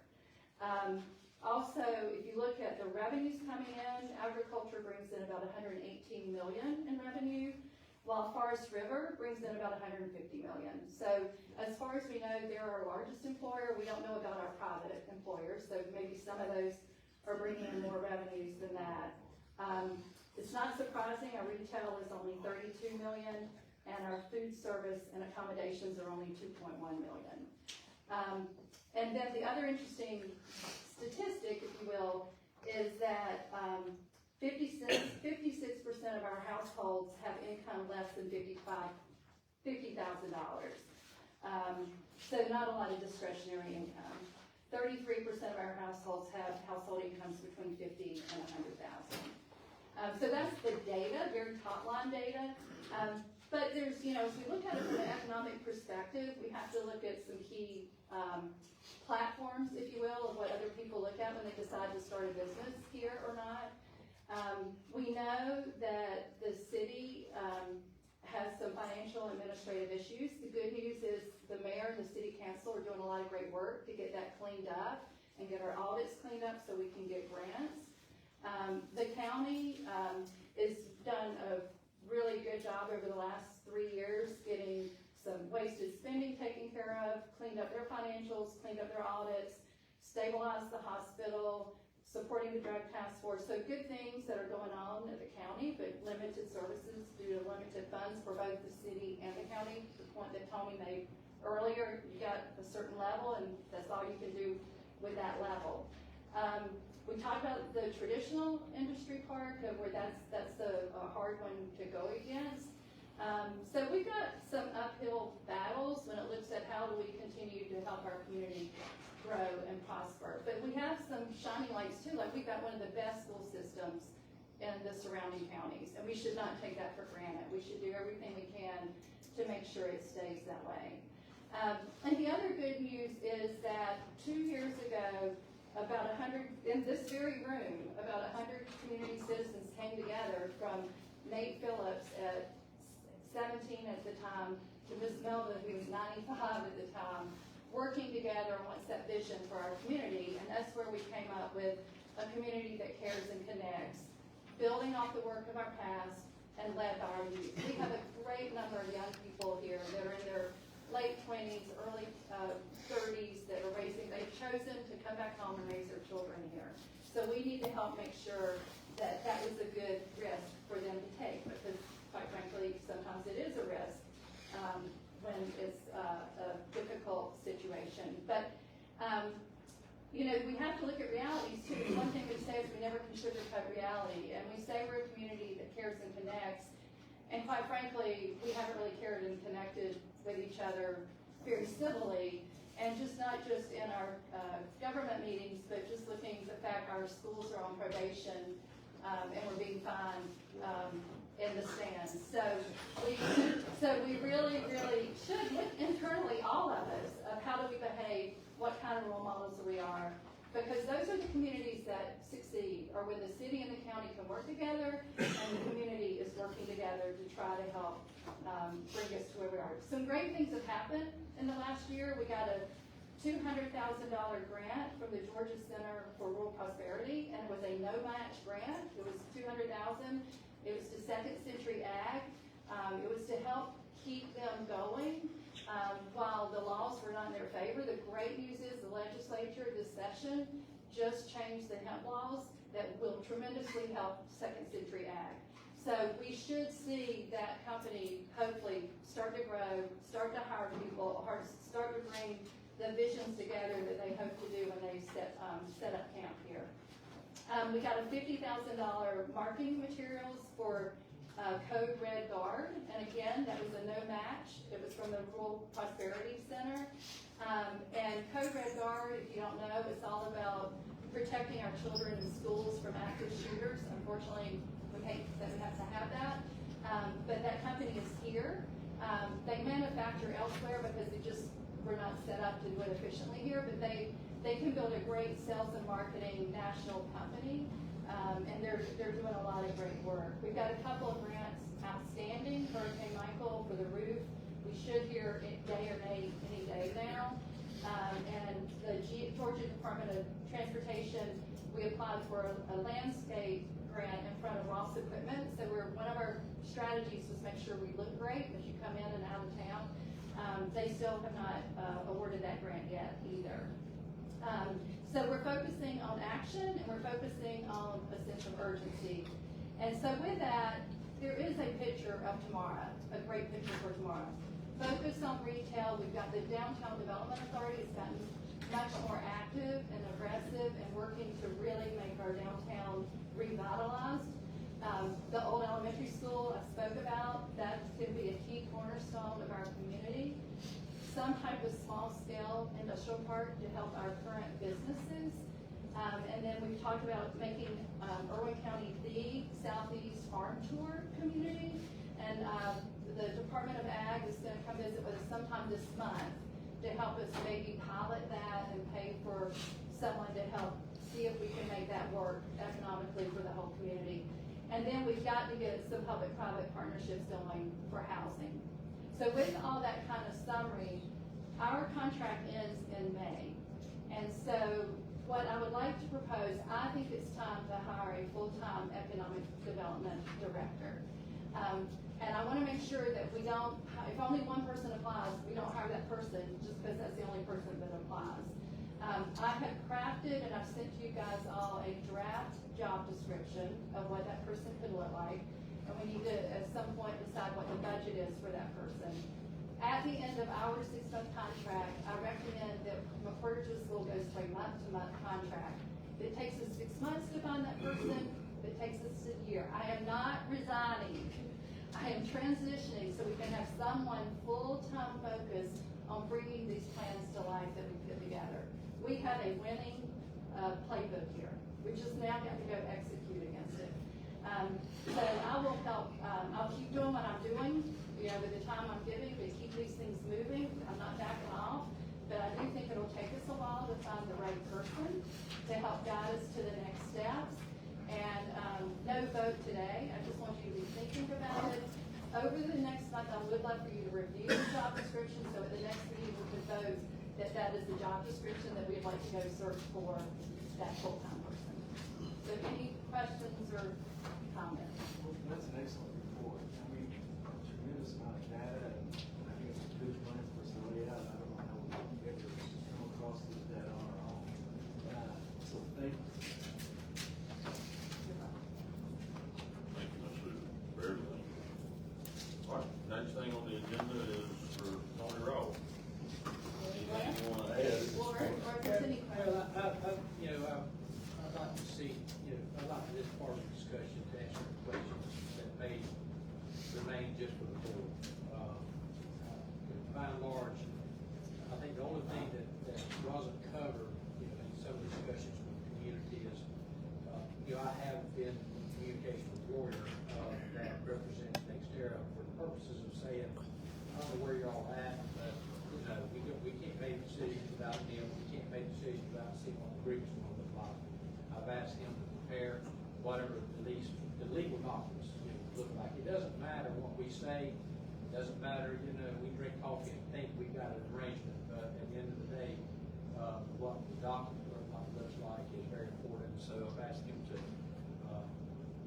start looking and preparing that. There's some things that I've not spoken to the board about, and I may be taking some license, and so I'll share that with you. But I told him that if there was any vacancy, I would imagine that this board would be interested in debating. If they buy land, I don't know if they're buying land or not. They're leasing some mines. Well, and if they buy land, we're not, I don't think that it's, tax abatement for real property. I told him that I think the board would even consider that, and I would recommend to consider that. If they got real property, it is valued just like anybody else's real property, and they pay taxes on that. So the proposal, the idea that I said would be one limited only to business personal property, but not including real property they purchased.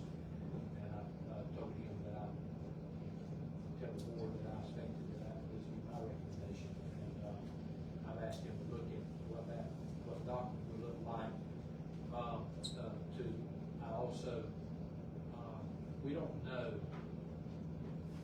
we don't have the luxury of knowing if what we believe their situation to be, which is they can't have a competitive bid without the advantage or benefit of some tax abatement. That may be true, I don't know. But one thing I also explained is I wouldn't be interested in doing a deal where we gave you tax abatements and then you bid a job without using them. So what happens is the benefit of the tax abatements go not to secure the project, but end up going to the shareholders next year. I said we would be interested in that. And to the extent the tax abatements became part of the bid, that'd be mandated. I would not recommend that we do a deal without knowing for sure that was part of the deal to secure it if we want that to happen. I'm not interested in enriching their shareholders. So, Do we know anything about their timeline? about their timeline? As far as when they did, whatever, as far as the price goes? Was Melissa saying the end of May that she was going to be with Georgia deciding, looking at Something, this is very stale, but I mean, probably about a so ago, I thought that it was the end of this one. And, Well, here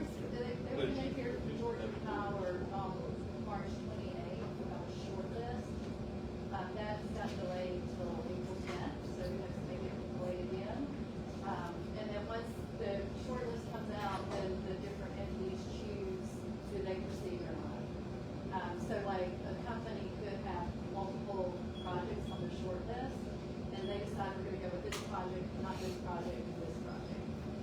And they, I think they have about 3 to 4 weeks to get back to Georgia Power. So don't, I mean, you gotta think about their shoes, I don't know if this was as far as taxes. Well, they're gonna probably, it'll be in their decision mindset after they know if it's even on the short list. If it's not on the short list, it's not problem, Right. right? But if it is that they wanna know, but then we make the decision of the multiple projects they submitted, which ones were accepted, which ones do they actually wanna go with? Yeah. So, yeah. Thinking strategically, So they kinda strategic, got cart ahead to get, Yeah, kinda they're, got the yeah, cart ahead of the horse, yeah. Well, which is good for us, I guess. Yeah. let me share with you what this could be, you could, y'all can fact check this may not be accurate, but I'll tell you what I think.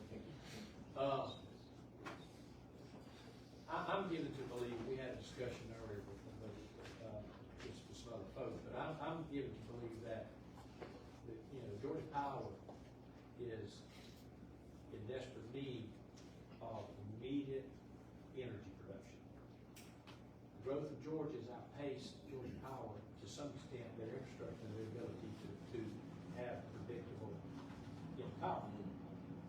You know, so I think if you see the trajectory of growth in Georgia and the power demand and the compounding nature of what we're gonna see with data, demands, artificial intelligence, which gobbles up enormous amounts of energy. It doesn't run in these, you know, we went through an era where we became more energy efficient with LED lights, all the things we've done, all that's about to be old technology. We are moving into a new phase and a new level of demand that's gonna be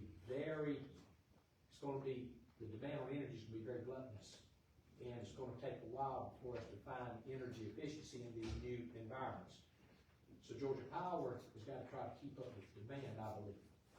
And the kind of infrastructure, the 100-year infrastructure that you have to build to prepare for the kind of growth and the long-term needs takes a long period of time. And so you can stand up an enormous solar production farm and generate lots and lots of power in a very short period of time. And in Georgia Power, there's big demand on their part because I believe, you know, you see an enormous amount of energy now around solar because that's the gap, that's the bridge for the power demand between where we are now and what the demand's gonna be, and they've got to bridge that. So we're seeing these bids, they're happening more frequently. The number of projects that they're being considering are much larger. And what I would say to this board and in the community, and I think it's true everywhere, the demand for solar is going to continue to increase. And it's going on everywhere in the state of Georgia. Everywhere, every community. Well, it's gonna be, solar, it's gonna be nuclear again, and then we're trying to hold on a little bit to coal that's trying to clear those plants out, but there is a lot of load, and Governor's big proponent of growing Georgia, so you've got these large loads. I do want to just insert this, because it's been asked about transmission. We're all on an integrated transmission, so Georgia Power has transmission, we have transmission in DA, the city, all like an interstate highway. We've got the transmission's gonna follow the load and generation, so we're not gonna be deficient.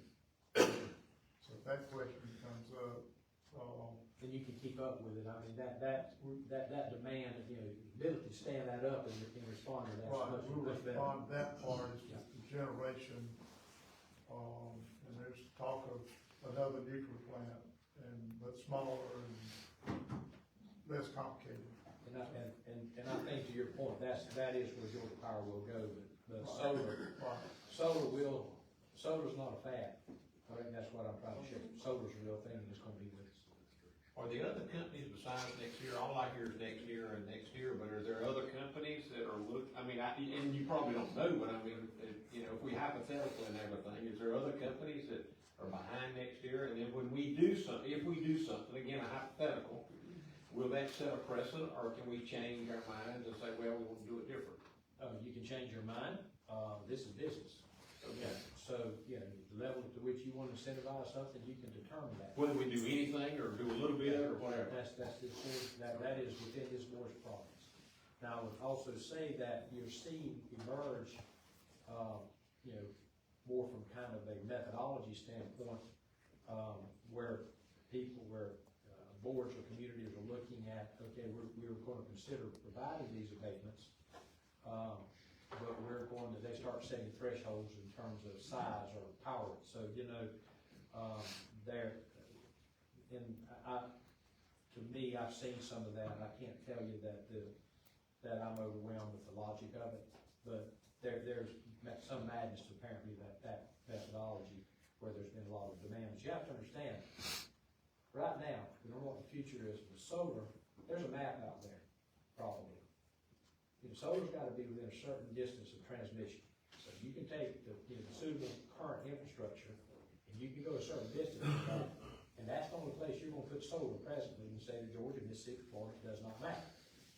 So, there's another community in the state that has, it just so happens to be a large intersection, for all, for both the EMC and Georgia Power. Got a large city there, the amount of transmission that comes through that community is enormous, and it creates an enormous lot of opportunity for the available land. So so it's a resource, that the location of transmission relative, if the right kind of transmission drives the location of solar in the present solar environment. Have you seen other projects that, let's see where, they came in like they have here, and then they just abandoned them? I've not seen any projects that have been, in a sense, purely abandoned. I've seen projects that have been, some form of contract has been entered into with landowners, and those contracts, I'm not privy to that part of it, but those contracts either renewed or extended with the understanding that to some extent, what Susan's saying, that as they select these projects, for whatever reason, those projects aren't being selected. And there's a lot of reasons, that if this is supposition on my part, that if I have a tract of land that has the maximum available transmission capacity, it's in the right location, it is flat as a pancake, it sits on a plateau, water runs off of it, there's no wetlands for me to mitigate, it's 1,000 acres, the most pristine, perfect, most developable, if that's a word, piece of property in the world, and it faces perfectly towards the sun. That's the project that's gonna be bid. That's the cheapest project bid, and it will be the project. But as the demand that I believe is gonna continue to increase, we will continue, it's just like farming. When commodities are high, we push up pine trees and dig up, and dig up cypresses and try to farm the branch. That's what they're gonna do. These marginal pieces of land will come into the fold. It's just a matter of time. So, but I want to be clear about the word use. So when you say abandonment, I know of no project where they have stood upright, solar and walked off on the project. I don't know of any of that I'm aware of. I didn't mean it like that. Okay. I was talking about in our negotiation. So, and is there any room to negotiate? You were saying you thought 40 or 50. Yeah. If we came back and said, hey, we're gonna offer you 25% abatement. That it is, and I mean, soon, and at the end of the day, yes, and they have to say, look, we just can't make the numbers work, and that's not a number that works for us. Well, are they willing then, will they negotiate with you and say, well, They're gonna have to. we'll come to 37%? They're gonna have to. I mean, the bottom line is, we got something they want, and they want it up to the point that it's not financially or commercially beneficial to them. So when you get that number, that's the best deal. I mean, that's the deal price. So, if we get the deal price, then we get the deal price. So if they've obviously invested a lot of money, so they have a vested interest to make this thing work too. Sure. But at the same time, we don't want to cut our nose off to spite our face. I mean, it's all new money. It is new.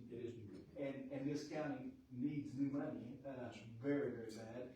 And for the people who aren't in this room, a lot of it, the underprivileged people, we talk about the poverty level being here so great. Those are the people that we could benefit from those types of things. But, so I was just curious about how that kind of works. So there is some room for negotiation. Correct, and I'll share with you I know some of these, I know where there have been what I'm gonna call projects that have become stale, not abandoned, where abatements were discussed, agreements even entered into, but they're 4 or 5 years old. And in those days, there was solar, nobody knew solar was real. Is it gonna get, we didn't understand it. We didn't understand that it is a legitimate, viable method and is gonna be a sustainable method for producing energy. Now, but I've seen abatements, where up in the 75% range, but 5 years later, because, the demand, we know, if I'm right about Georgia Power, what we're seeing is, we're now seeing numbers in the 60 to 50% range, because you're seeing the ask, if you will, is coming down because Georgia Power's demand. So, they're all playing against, and Georgia Power never's in the room, but they're driving every bit of this, okay? They're the ones seeking the bids, right? And so, I've seen where they've reevaluated their agreements and said, look, we're going to renegotiate, you gotta give us, we're not giving you as good a deal, too much time's passed. So, you're seeing local governments through their authorities are actually getting in a better position from a negotiation standpoint. And so this range that I'm describing is what I'm, it's just, if you call me and ask me what a 2-year-old, fast track or bass motor was, I give you a number. That's my number. But I appreciate that. yeah, but I,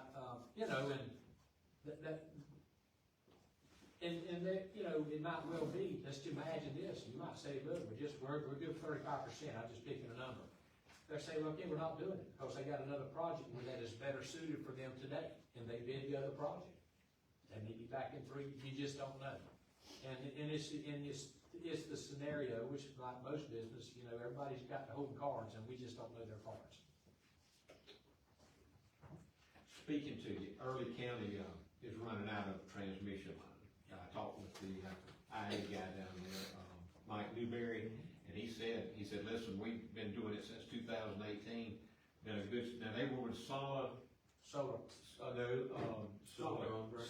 Ranch. Yeah, okay. Yeah. And Silicon Ranch is one of the premier solar companies in the United States, and he says that the transmission lines, they want more, but since 2018, they've used up all their transmission lines. So let me address that a little bit. Okay. Tony Tucker, who used to be here, and his manager Mitchell, and they just beat up the solar down there. I just talked to him last week.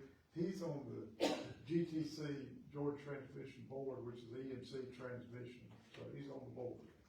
And he's trying to tell them, they keep mentioning that there's a shortage of transmission, but there's absolutely not. Okay. I mean, Georgia, I keep mentioning Georgia Power, MEAG, and the EMCs.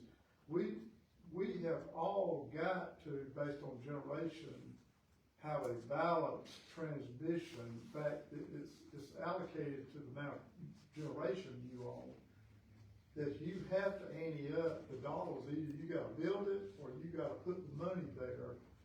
And so, it's just like Mitchell County's issue. They're saying they're running out. They're not. They need to talk to GTC and the plans that they're just gonna be, it's gonna be there. I mean, the answer to that problem is they're forecasting that. They've got the money to do it. They got the long funds to do it. And it's just ridiculous not to have generation and not have transmission, the road to get the power out.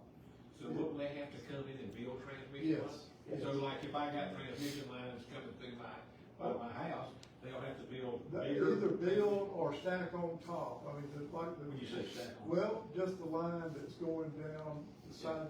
They can make that a bigger transmission. They can make it a taller, add transmission on top of that. These big structures, they just layer those. It adds double capacity. But it's doing a chain reaction is what I was thinking. That's Because, right. like in Early County, they may not have, or perceive they don't have transmission lines, but they could go into existing transmission lines Right. and build, like you said, either stack or either larger areas. Now, I'll tell you a real quick problem that we're all having to deal with, a phenomenon that we didn't realize, but we're solving the problem too at GTC and Georgia Power, is most of the solar seems to be because, I guess, the flat land in South Georgia. In relationship to the load in Georgia, we've got a tremendous amount of solar. And the load, largest load is north of Macon. There's a phenomenon that we're seeing that we've got to build some little additions to the substations in the North Georgia to accommodate this, because it's a load, it's a generation here that's got to be sent north. So didn't know that was a problem until all this has occurred.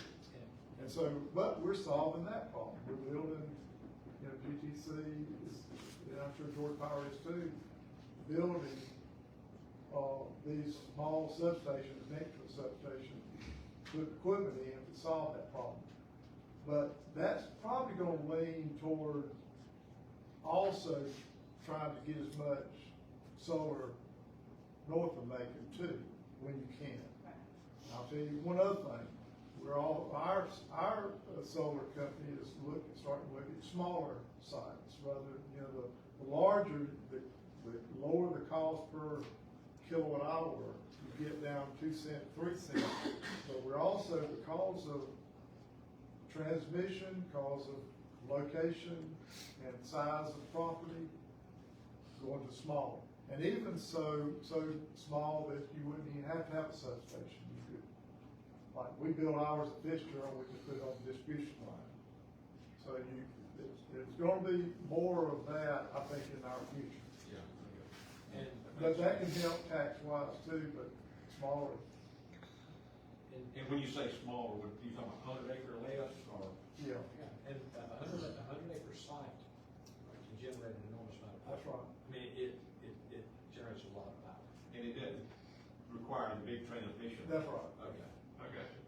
It's like, electricity runs like water, and it's a volume issue.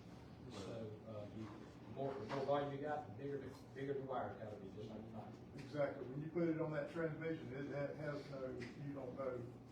When you get it at your house, you don't know how much you're getting from what. So it's just, like a water pipe.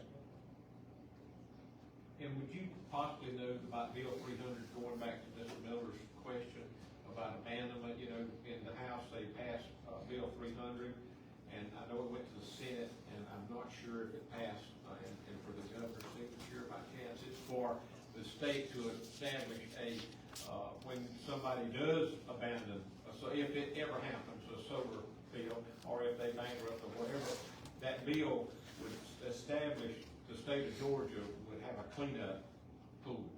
That small county could pull from that pool. Did you know anything about that? I didn't look at everything that crossed over and that all actually has been signed, so I don't know the status of where it's at, but,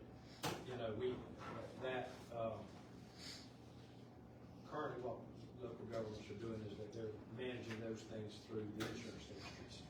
But the state of Georgia, and I think, that bill and that gives you a sense of where the state sees solar going in the state, but that would be depending on how that bill, if it goes into law, and I need to scrutinize it, but depending on what protections it provides, it'll,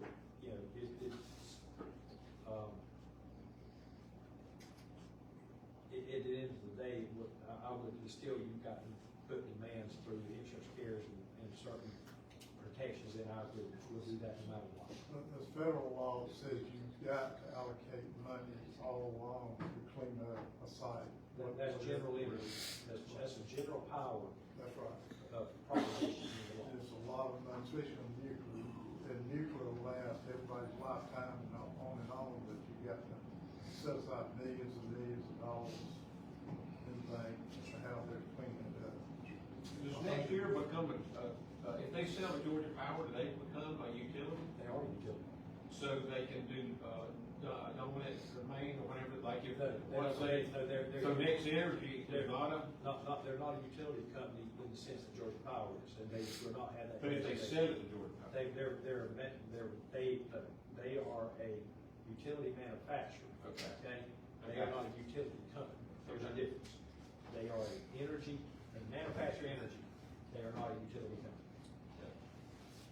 Don't they own Florida Power and Light, though? Yeah. They do. Well, I say that in an absolute sense.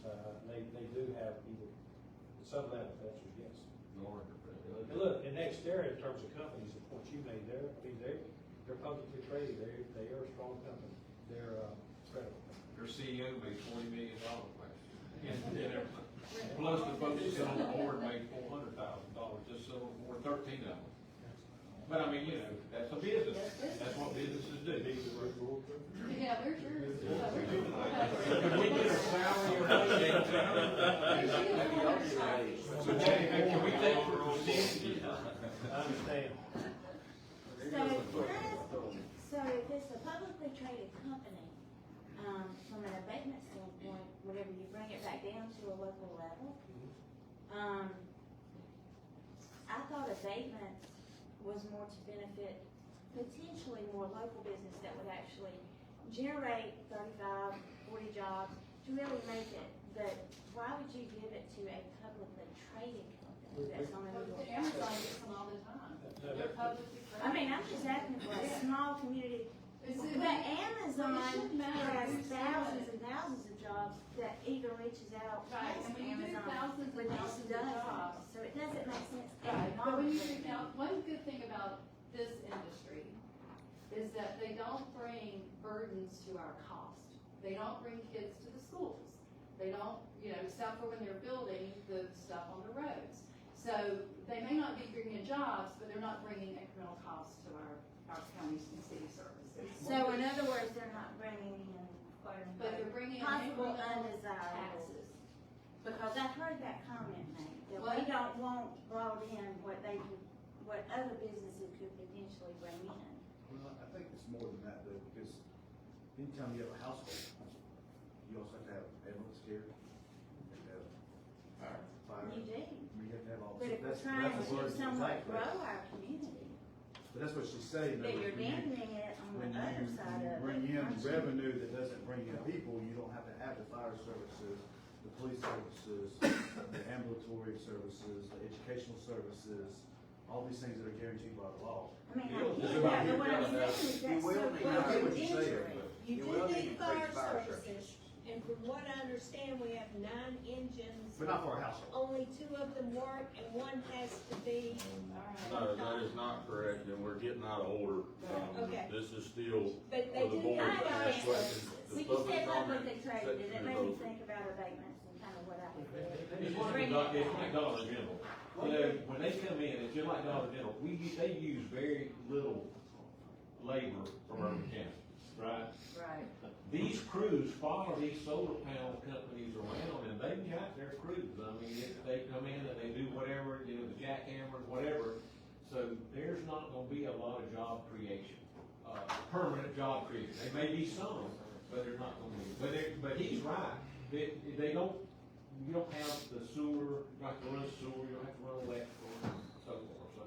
The one thing you need to remember about big companies, it really doesn't matter if the CEO made 40 million or what, because big companies are just a bunch of little companies put together.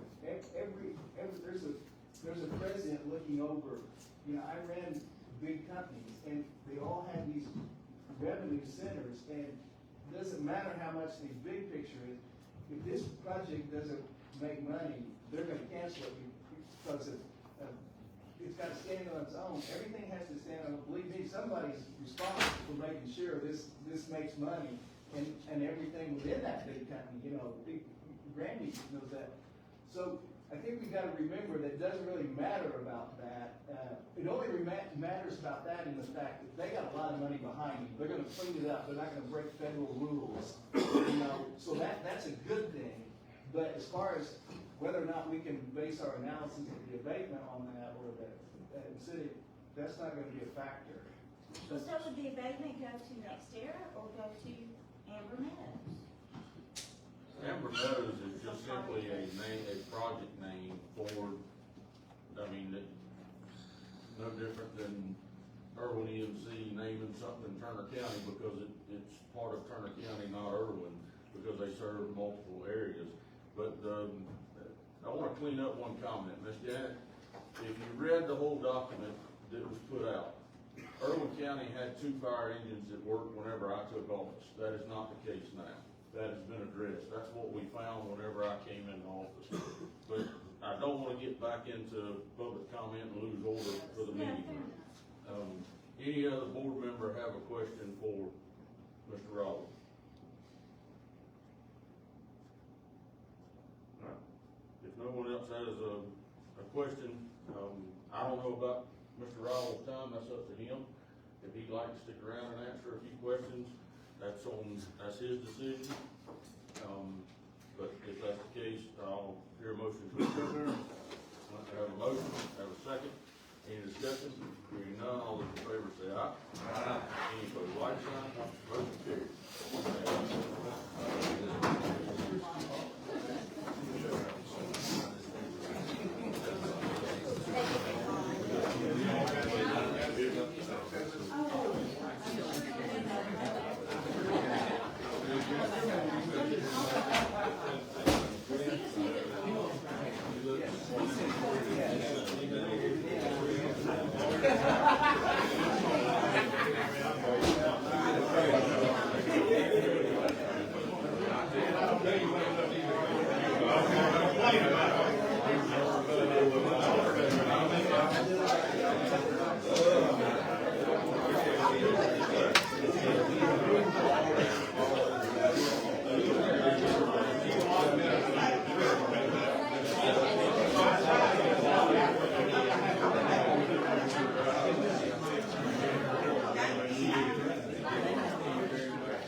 That's right, yeah, but we're getting somewhere already.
Yeah.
It may be their whole thing.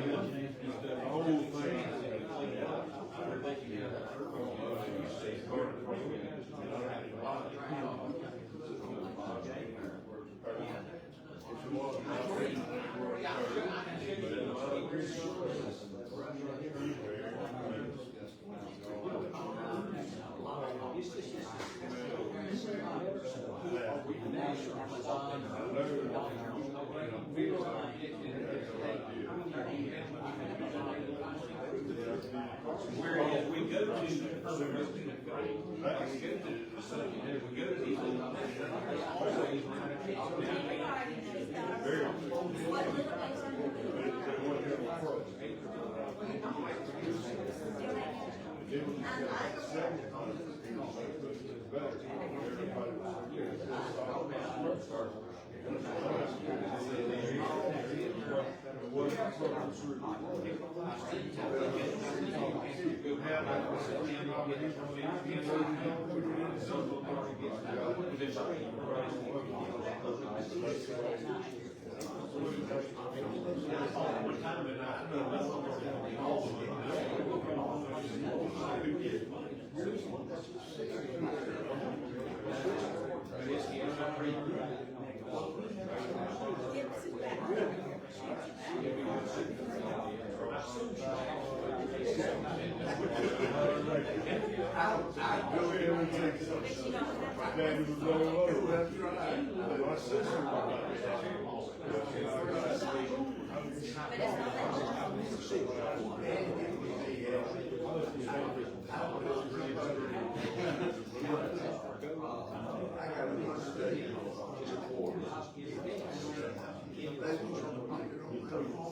I was just not always trying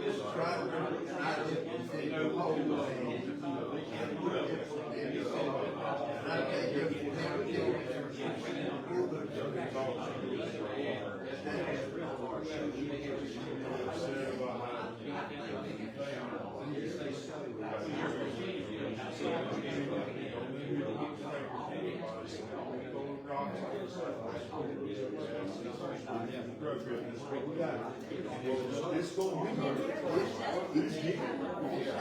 All we can do is control the service. And you can't go in. Tell you what, let's say that, let's say that states that vote.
Wow.